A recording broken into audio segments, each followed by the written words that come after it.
Hello good people, it's me Kumana, your money manager. Today I want to take you through the very final video of our unit 1 of our Bachelor Pet series.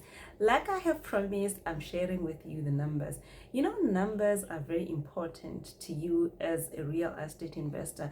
I always encourage my coaching clients and everyone that I meet or is interested in investing in real estate to work out their numbers before they could even make an investment decision. And even maybe when you have already made an investment decision, you have already invested in real estate, it's very important for you to sit down and really work out the numbers to see if your money is working well for you, to see if you're getting a good rate, if you're better off investing in real estate, or maybe you should consider just another investment vehicle. So it's important for us to always go through our numbers. And as for me personally, I do have my investment principles, and this I use as a guideline for my investment decisions. And I normally look at two things. I look at my capitalization rate, or cap rate, which is your rate of return on investment.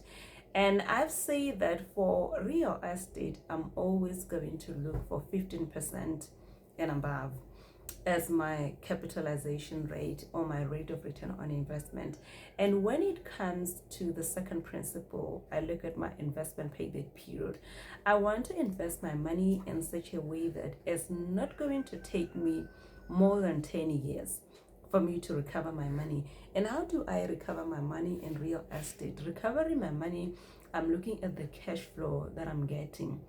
When will that cash flow add up to the total investment that I've put in? So that is what we look at when we say our investment payback period, and normally we refer to that as our cash on cash return. So let me take you through the numbers, starting off from where we really began the journey, because we need to look at everything, the total that we've spent or the capital that we employed in this particular investment. So our starting point is land acquisition. How much did we spend on land acquisition? We spent a total of 55,000. And after land acquisition, we incurred some professional fees, this relating to the planning, the architectural plans, getting everything up to the approval stage of the developments. And we paid a total of 15,000 on the professional fees. That also included a penalty, or what they call a regularization fee, because we built before getting the necessary approvals and we went for approvals thereafter. So we had to pay that regularization. And also we incurred water connection costs. It was just a total of 1,500. Here, what we are going to do with this cost is that they are going to be shared by all the 6 units that are going to be developed. And if I might update you, 1 unit is fully completed and tenanted, and unit number 2 is already roofed. So we are going to be starting the internal works, and I'm hoping that in 2 months time also it will be ready for tenancy. And unit 3, 4, 5, they're at roofing level. So unit 6 is now where we'll have to demolish another existing structure to pave way for it. So I think it makes sense for me to apportion this common costs across the 6 units. So the 55,000 plus the 15,000, that will be 17,000, plus the 1,500, that's 71,500. We divide that by 6, that is going to give us an apportionment per unit. So for each unit, I'm apportioning 11,916 pula 67 tabe. That's the first cost. And then we go to the development cost of the completed Bachelor Pad unit. How much did we spend in total? We spent 191,178 pula 32 tabe. And I'm going to add that initial apportionment to this to get our total costs for this 1 unit. And that is adding up to 203,094 pula 98 tebe, 203,094 pula, 98 tebe. That's the total. That's why Bachelor paid. We're already at 200,000.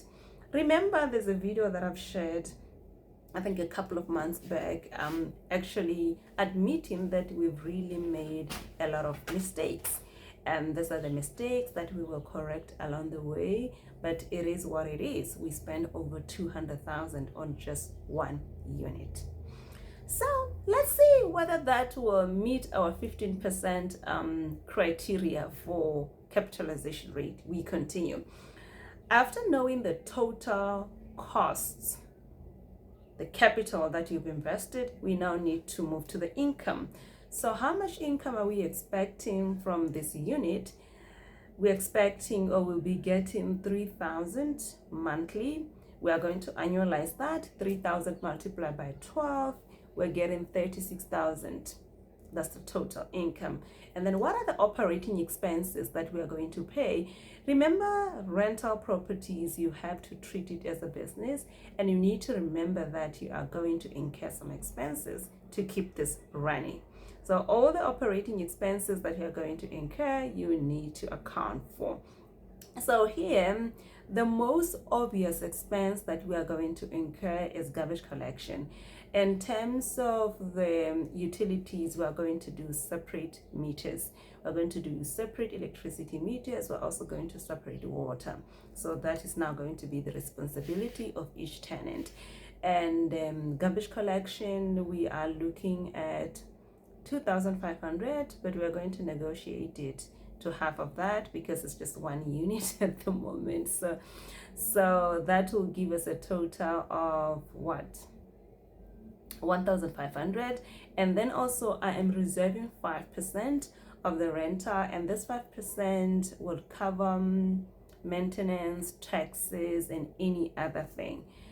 And you know, when the units are new, you don't have to worry quite a lot about maintenance because everything is still new. Maybe from year 3 upwards, that's when maybe you're going to have to be replacing things here and there.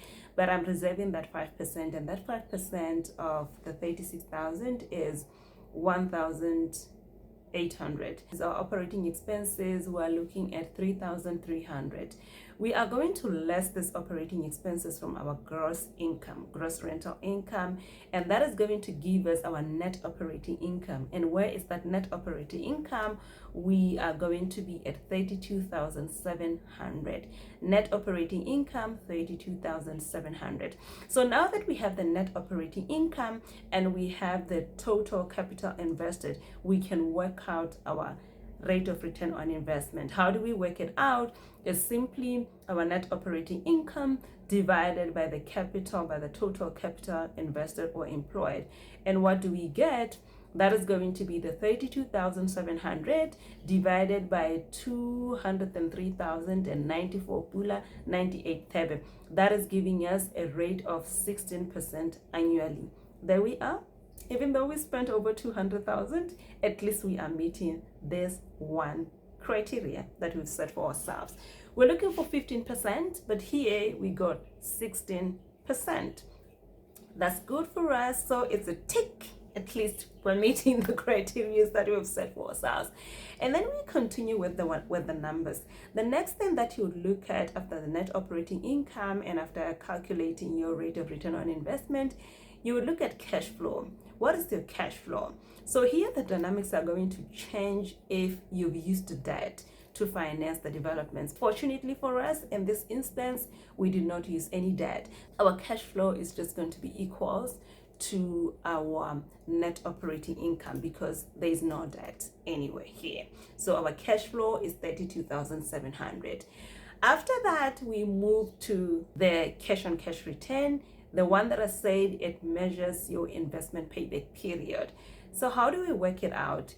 This one, you say the cash flow, the money that is coming to you, cash flow divided by the capital that you have invested, the actual cash that you have invested. So like I've said, our cash flow is the 32,700 because there is no debt, and our capital employed is the 203 that I've just shared.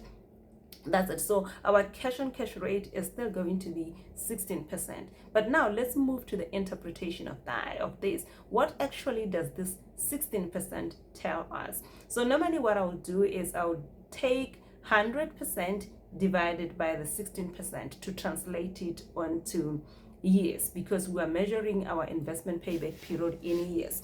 So it's going to be 100 divided by 16, we get 6.25, and that will mean 6 years 3 months. So it will take us 6 years 3 months to recover this 203 that we've invested in this unit.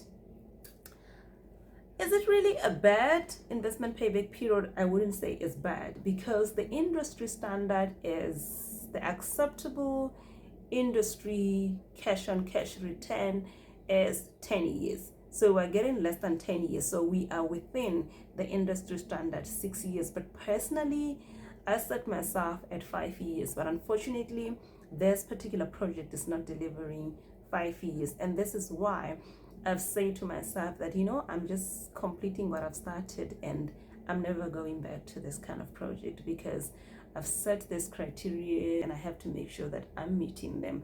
So I'm not going to do any investment that is not going to allow me to meet them. But this one, I'm okay with it to some extent, because in terms of the rate of return on investment, I am meeting. The only thing that I'm not meeting is the investment payback period. So these are the numbers that I wanted to share with you. And with this, we have closed the first unit. We're now moving to the second unit, and I'm definitely will be making sure that the mistakes that we made with the first unit, we are not going to repeat them with the second unit. So I'm looking at maybe a total spending less than we've spent on this particular one, because there were a lot of mistakes that happened in there. So this is all that I wanted to share with you today. I hope that you've learned 1 or 2 things from this video, and I want to thank you so much for your time. I will see you in another video. Bye.